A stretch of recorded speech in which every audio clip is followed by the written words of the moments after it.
when it comes to the three angels' messages, the question was, to which one of the two tables are the three angels' messages referring to?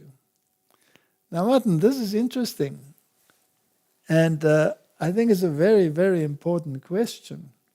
The three angels' messages, I think we should go there. I mean, we've been there so often, let's go there again. It's in Revelation chapter 14. The three angels' messages start in verse 6 of chapter 14. And if you have one of those Bibles with the bold face to tell you where the beginning of a paragraph is, you will see that verse 6 is highlighted. And it says, "And I saw another angel fly in the midst of heaven, having the everlasting gospel, to preach unto them that dwell on the earth, and to every nation, kindred, and tongue, and people." Now the gospel is, of course, the gospel of salvation. That's the good news of salvation in Jesus Christ. And it is an everlasting gospel. It's one that cannot be changed. It cannot be altered. It has to be the same from the time of Adam to the last person on earth. Yeah, exactly. Okay. So how was Adam saved according to this gospel? By the blood of the Lamb. How was he clothed? Because he was naked. With Christ's righteousness. He wore the coat of the Lamb, which represented Christ and his righteousness. So Adam and Eve were saved by the righteousness of Christ. Were they excluded from the garden because of transgression of the law? Yes. So was there a law? Definitely. There had to be a law, right? Or else they couldn't have been excluded. Okay. So this gospel has never changed. Has Rome changed the gospel? Yes. Completely.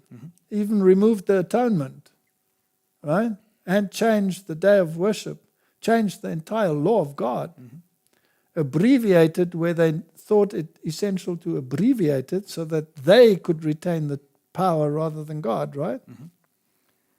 And I think that their lackeys are doing the same thing.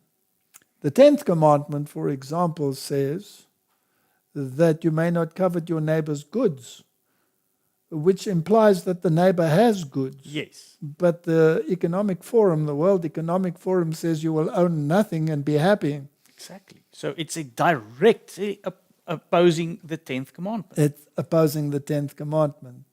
So can you happily go along with the ideologies of the World Economic Forum? No. No. No matter how many Schwabs there are, you cannot go along with it. Yeah. And if you take this, that all these laws this great reset, everything that's happening, I think we are trying to show as well to people that they are implementing it. All right. Okay, so there's an everlasting gospel. It has never been changed. The law has always been linked to the plan of salvation. In fact, there would be no need of a plan of salvation if there were no law. Because without a law, there's no transgression. If there's no transgression, there's no condemnation. Without condemnation, you don't need a savior. Yeah. Right? It's very logical. So if there is a savior and if he died, then it means that the law could not be compromised and the price for the transgression had to be paid. That doesn't get rid of the law. No. It just pays the price for the transgression of the law. And you can appropriate the righteousness of Christ. And that is your only means of salvation. If you remove that from the equation like Rome has done, you have destroyed the everlasting gospel. And whatever morsel of it that you swallow makes you a transgressor together with Rome.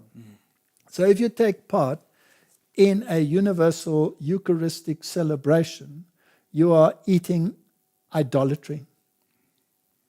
That is precisely what happens. Okay. So there's an everlasting gospel and the issue has to be set straight by the first angel's message. And it has to be preached to everyone on earth and to every nation, kindred, and tongue and people. That means even those that are governed by other religious forms have to hear this message, whether they like it or not. That's it. Whether they accept or forbear, that's not your problem. You have to preach it. Now, what does this angel say? He says with a loud voice, fear God. Martin, if you say fear God and give glory to Him, then which commandments are entailed in that? Well, okay. Actually, the first 4. Okay, all right. So you will have no other gods beside Him. You will certainly not practice idolatry. You won't take part in a universal Eucharistic celebration, for example. Moreover, you will not use His name in vain. And because He said you must keep the Sabbath, you will keep the Sabbath, right? Then it says, for the hour of His judgment has come. Now, judgment obviously needs a standard of judgment. Yes. What is that? The law. The law. And we've just discussed the law, all right? But together with the law, there was a pot of manna and there was Aaron's rod that blossomed and bore fruit, right? So it refers to the high priestly ministry of Jesus Christ. Yes. So this is a highly Christocentric religion. For the hour of His judgment has come. There's a standard of judgment, which is the law. Therefore, worship Him that made the heavens, the earth, and the sea, and the fountains of water. In which commandment do we find that statement? The 4th commandment. Okay. So only in the 4th commandment do you read the statement, heaven and earth, the sea, and the fountains of water. It's in the commandment of authority. Whose authority do you accept? Exactly. So the first angel's messages embraces all 4 on the first table of stone. There's nothing about the other 6. No. This is about, the key word there is worship. In other words, who do you acknowledge as your God? Now, if your God says to you, I have a sign, and that is the Sabbath. Did He say it is a sign between me and the children of Israel forever? Yes, He did. All right. Here's my sign that you acknowledge that I am the Lord that sanctifies you. Ezekiel says that, Yes. right? I am the Lord that sanctifies you. Then keep the Sabbath. Verily my Sabbaths you shall keep. Right? Mm-hmm. And you're acknowledging Him that He is your creator and that He is your redeemer because He's going to sanctify you. And another power comes and says, He's not your redeemer. We don't believe in the atonement. Jesus never died for you. He died because He was obedient, but He didn't die for you. You have to stand for your own sins. And we will provide the means for your sanctification. We will give you sacraments. And we, if you fall short, will give from our treasury of merit towards you. You are saved by our actions.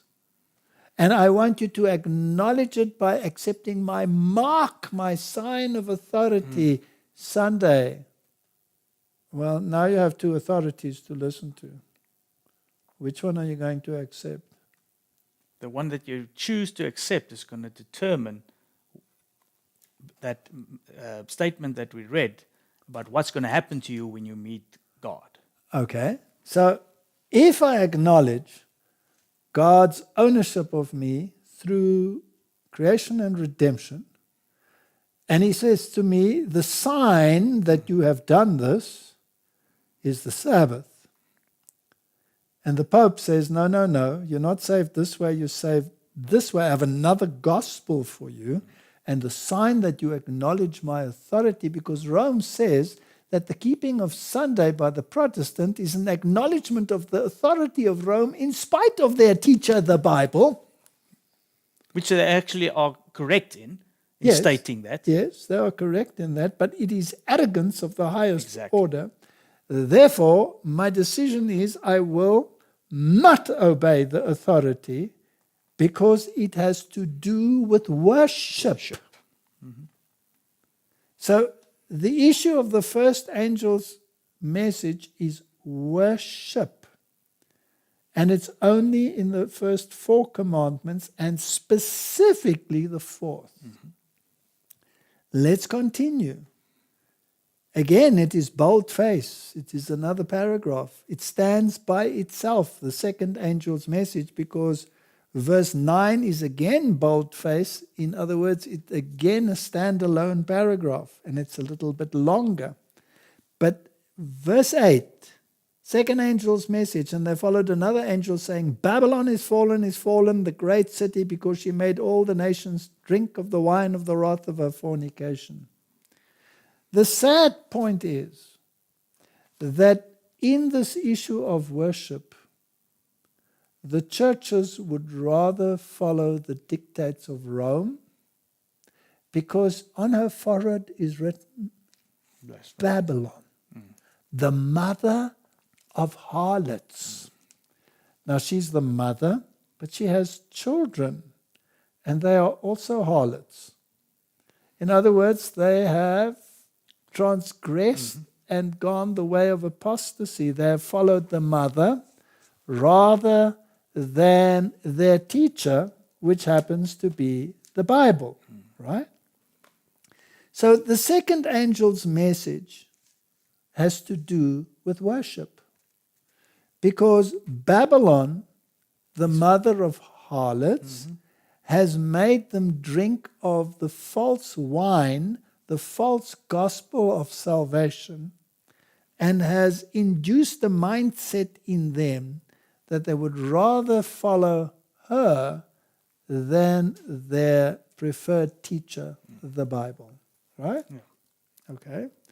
So if it's an issue of worship, this is just an antithesis to the first one. The first one says how it should be done. The second one says Babylon refuses to do it. Yeah. And it also made other nations or other people drink of that same apostasy, not worshipping. Okay, so she doesn't want to sin by herself. She induces sin in all the others. And anybody who sits at her table imbibing this wine, in whatever shape or form it comes, and if it is even obliquely geared towards making her mark of authority prominent, like climate change issues, for example, then you are partaking of this wine. Yeah. It's deceptive wine, but it has to do with worship. Definitely. The first one, the everlasting gospel, worship him who made. They're saying, no, follow our dictates. Then comes the third one. And the third angel followed them, saying with a loud voice, if any man worship the beast. Stop right there. Worship. Who is the beast?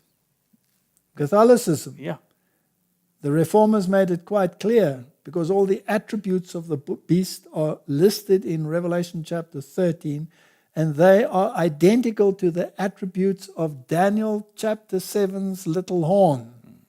And that is the papacy, because no other organization fits all those criteria. Okay? So again, the issue, if any man worship the beast, worship God, said the first angel. Worship God. It's an issue of worship. First table or second table? First table. First table. So are you meaning to tell me, Martin, that the entire 3 angels' message relate to the first table of the law?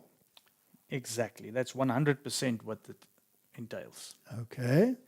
So you worship the beast if you worship Catholicism, or if you worship his image. Now we read about the image in Revelation chapter 13. Because Protestant America sets up an image. An image looks like the original. The original was church and state together. Now there's a movement in the United States to amend the Constitution so that the issue of the separation of church and state becomes clear that that is not the intent, according to them, of the founding fathers. All right? So they want to change the issue so that they can become like the first beast that controlled the state. So church and state coming together, and the church controlling the state, yielding the spiritual sword, which Rome claims, in order to enact legislation that favors the first beast. And like we've shown, the danger in this is that most of it will be godly. And those legislations, we will agree with it. In many cases, we will agree with them. But can you legislate morality? No, because then you're back at where's the free choice? All right. Now, here's another question. Even if you do legislate, you might alter behavior, but you can never change the heart. So, coercion in any form doesn't change the heart. Yeah. So we had this discussion before. If you are inclined to sin, and there is legislation against that particular sin, then it means that you will just do it in darkness. Exactly. In your mind even. All right? So when they prohibited in the past the selling of alcohol in the United States, which business flourished the most? The moonshine. The moonshine business. So you cannot legislate morality. But if you change the heart, and that's worship God, that's it. And give glory to Him. So it comes back to why the first 4 commandments, the first table. Because if that relationship is right, the others, that morality will follow in the last 6. It'll come right. But it'll not only come right in action, it'll come right in the heart. In the heart. So your mind will also be fit for it. Babylon can never achieve what the gospel achieves. Babylon can only change behavior. It cannot change the heart. So the third angel's message, he follows and he says with a loud voice, if any man worship the beast, if any man obeys Catholicism, because the Bible says, he whom you obey, his servant you have become. Catholicism, and then the image of the beast, Protestantism doing the bidding of Rome and becoming like it, an oppressive power to legislate morality. And receive his mark. Now, he has told us what his mark is. Sunday is my mark of authority, he has said. Why does Protestantism deny it? I don't know. Because I think that part is still, they're drunk with Babylonian wine. Yeah. And if they choose to remain drunk, it is because they do not want to change. They are complacent. And where is this mark received? Either in your cognitive capacity, you're actually convinced that Rome is right. Or in your hand, you are a conformist and are doing as you are told to stay out of trouble. That's it. So I don't think they're right in this. I actually think that we act. But I don't want to go to jail, so I'll do it. Yeah, so I'll do it. Okay? So cognitively, you are convinced by this mark of the beast, or in your behavior, you are modified to conform to the mark of the beast. In both cases, you are condemned. Yeah. The same shall drink of the wine of the wrath of God, which is poured out without mixture into the cup of his indignation. So God talks about a time when he will press the winepress, and it will come up to the girdle of the horse that he is riding. He's going to press the winepress alone. And the wrath of God is going to be poured out on the transgressors of his law and on those that divert worship away from the real way to the false way. Yeah. And he shall be tormented with fire and brimstone in the presence of the holy angels and in the presence of the Lord. That is the fire that comes down from heaven, the presence of the Lamb. And the smoke of their torment ascends up forever and ever, and they have no rest, day or night, who worship the beast and his image, and whosoever receiveth the mark of his name. Now, some people think that the torment will go on forever and ever, but we have such clear statements that say they will consume into smoke. They will be as though they never were. It's the consequences. But here's an interesting little word in this verse, that they have no rest. Now, which commandment is associated with rest, Martin? The fourth commandment. It comes back to it all the time, right? It's the commandment of rest. And Hebrews says that you will not enter into the rest if you enter in by your own works. You have to go in by the righteousness of Christ. Now, Babylon, can it rest? No. It cannot rest because it enters by its own works. It's like we've mentioned in the previous one.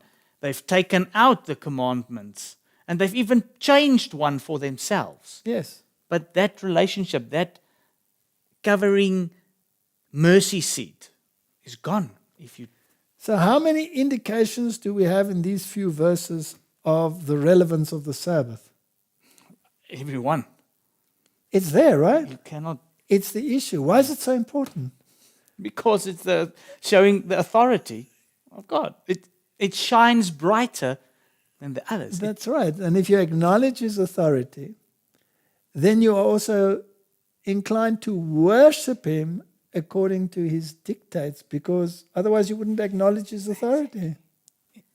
It's as simple as that. It all falls into sequence. If you do this, this will happen, and so forth. So who doesn't find rest?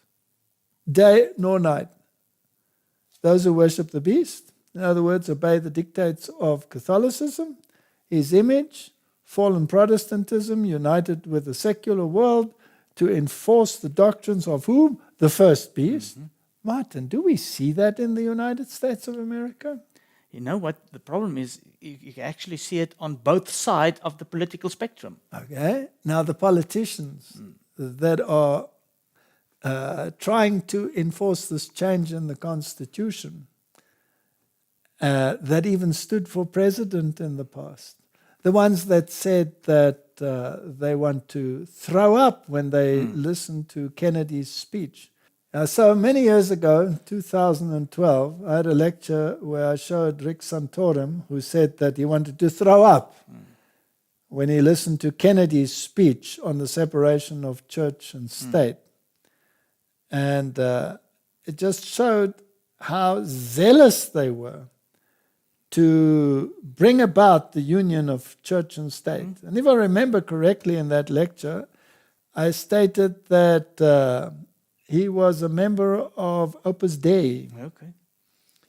Now, Opus Dei is a group of people that remind themselves of their obligation to Rome by wearing restrictive bands that will create pain on occasion. But be that as it may, there is this move to enforce papal views, because look at the morality in the world. It's gone down the tubes. We need the church. And Protestant America is going to reach across the gulf and grab the hand of Rome, and they will enforce their legislation. And one of them here has to do with the commandment of rest. Do not accept the mark of the beast, and Rome has identified its mark. So here is the patience of the saints. Mm-hmm.